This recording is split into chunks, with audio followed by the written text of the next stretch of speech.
Hi there, welcome back to Not Another Budget. I'm Nicole, and on this channel, I'm attempting to cash budget my way out of debt, fix several years of financial misbehaviour, and deal with a lot of stuff right now. You are joining me on Budgetmas Day 8, and if you're not seeing this on Budgetmas Day 8, know that I am filming this during Storm Dara, and there's a high likelihood that disrupted my upload schedule.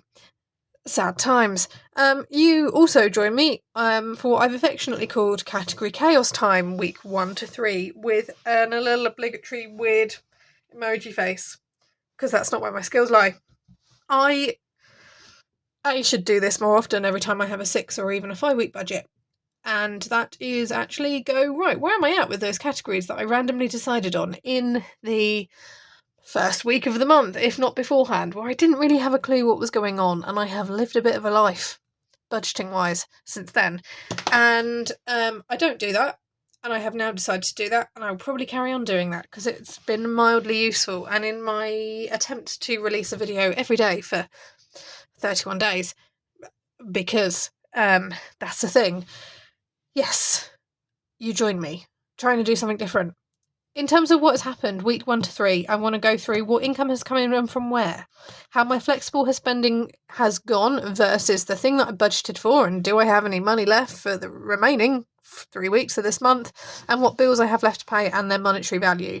This is an attempt, I should say, to try and work out what I'm going to do with cash flow, what I will need to continue to put effort into, like Vinted, like coffee, etc., all of those things, what I know I've got coming in and I can therefore tick off and allow for, and how that is going to impact on the calendar spread, which you would have seen in Budgetmas Day 7's video. So this is very much the follow-on from that.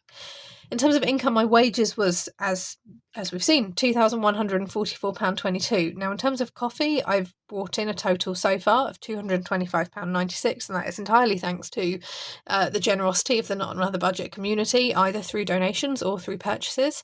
And then through Vinted, I've made £91.50, and I'm still going, can still list things. I just need to actually get round to the whole listing things aspect of it. Surprise £9 cashback that was in a top cashback account, and then I took a loan from my parents for £100, and that is due to be paid back at the beginning of January. So again, a very short month thing. So a total income so far of this period of £2,570.68, and whilst I wish I could say that it was that done, £1,900 of that had to go out on 2 months worth of rent payments to navigate this time, and then everything else you will see. We're going to drop down to the bills I've got left to pay so far. It's a total of £278.90 worth of bills left to pay, and that is split up into £117 car tax, and I'm budgeting now £75 for my car insurance, and that's based on me doing some extra research. So these two are very much the priority, and they will be being paid out in week 4 as you see this. My Wi-Fi is £52, but that's not even due in terms of the December payment until the 26th, when the remaining £20 balance of my November payment will also be called for. That's not to say I'm not going to leave that bill until the 26th. I may choose to make smaller payments and chunk that off down slightly.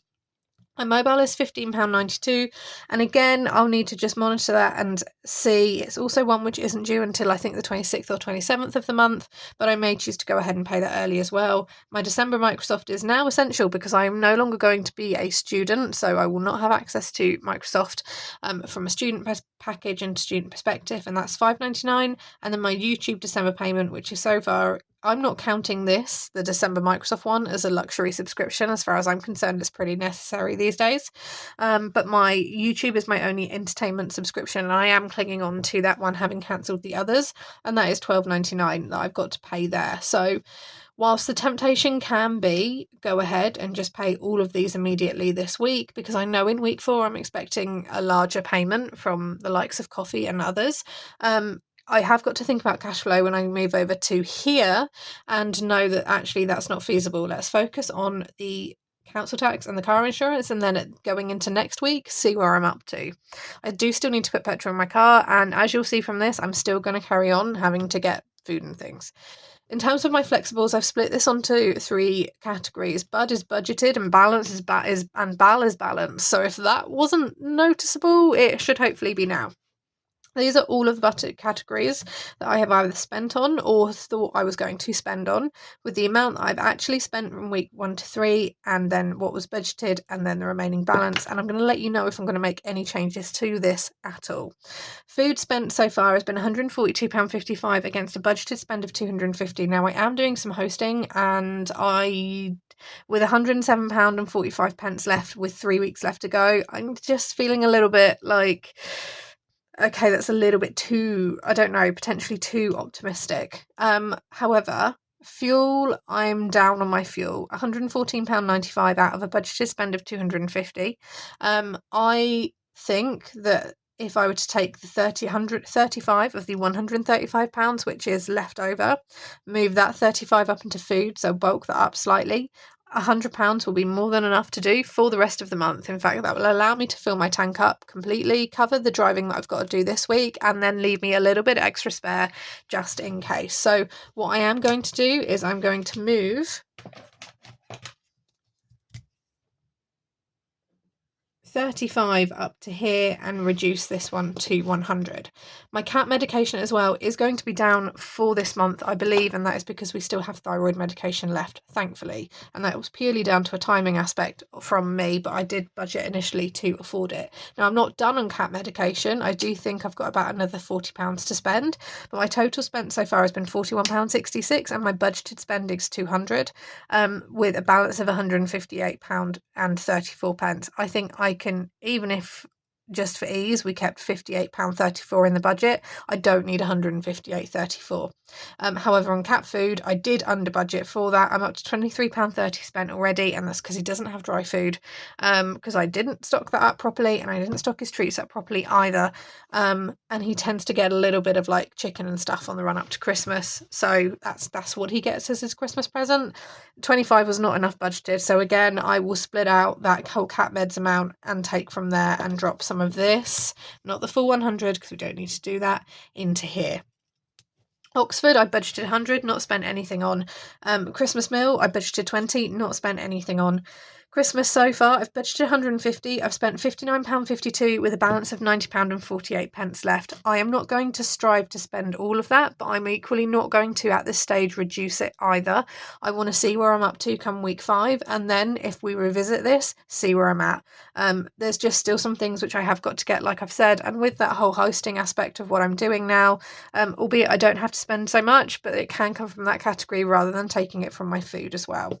In terms of personal spending, £120 was what was budgeted, £81.04 is what has been spent so far, and about a third of that was on my glasses, which were replacement glasses, so not extravagant spending, and a balance of £38.96. And again, I'm not going to say I need to increase or decrease. I'm just going to leave this one where it is for now. And same for household. I'd budgeted £25. Household is things like toiletry and cleaning supplies and things like that, and I've spent £8.02 so far. And again, I didn't need to spend that until this week 3 just gone, and I've got a balance of £16.98 left. There are some things I still need to get, but at this stage, again, I'm not going to say that I need to spend the full amount or whether I want to increase or reduce it. I'm just going to leave as is.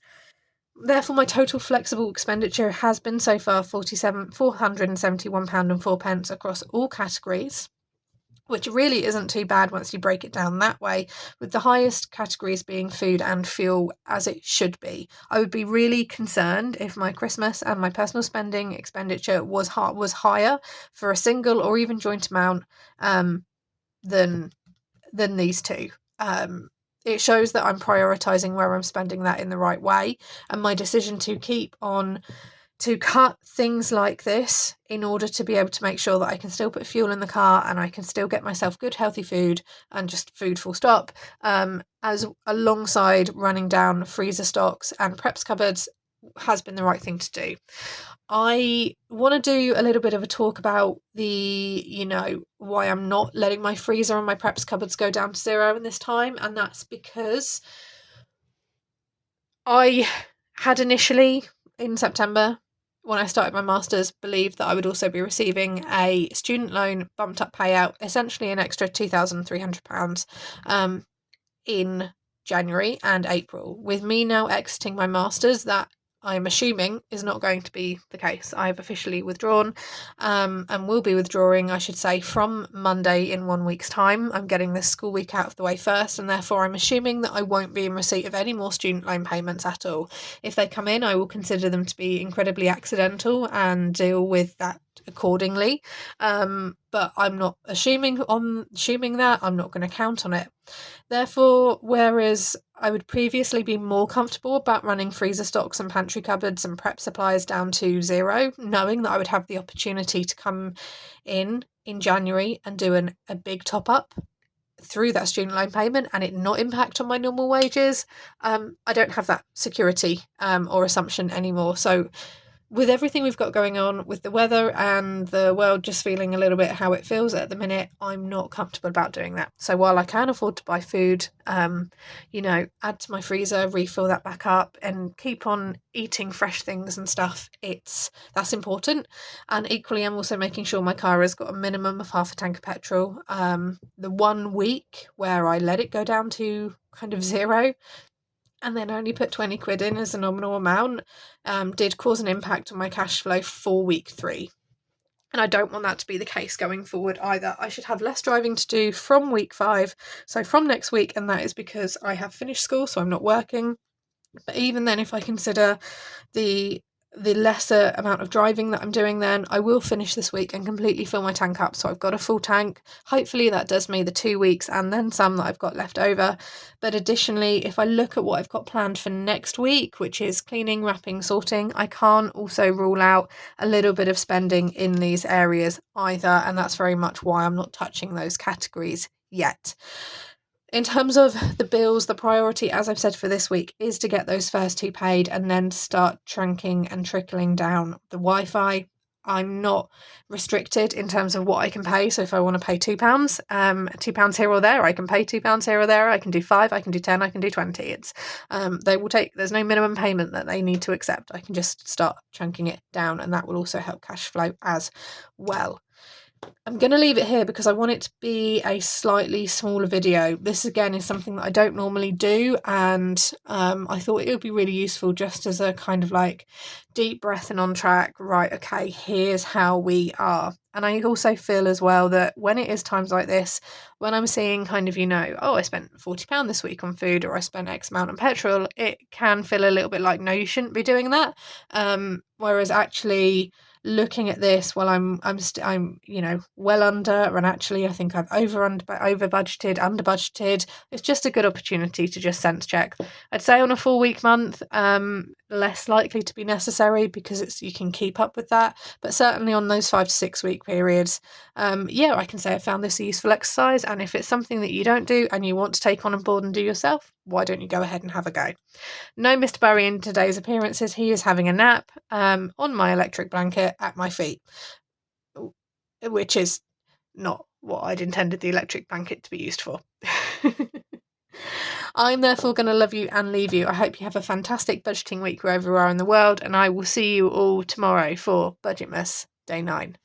Bye-bye for now.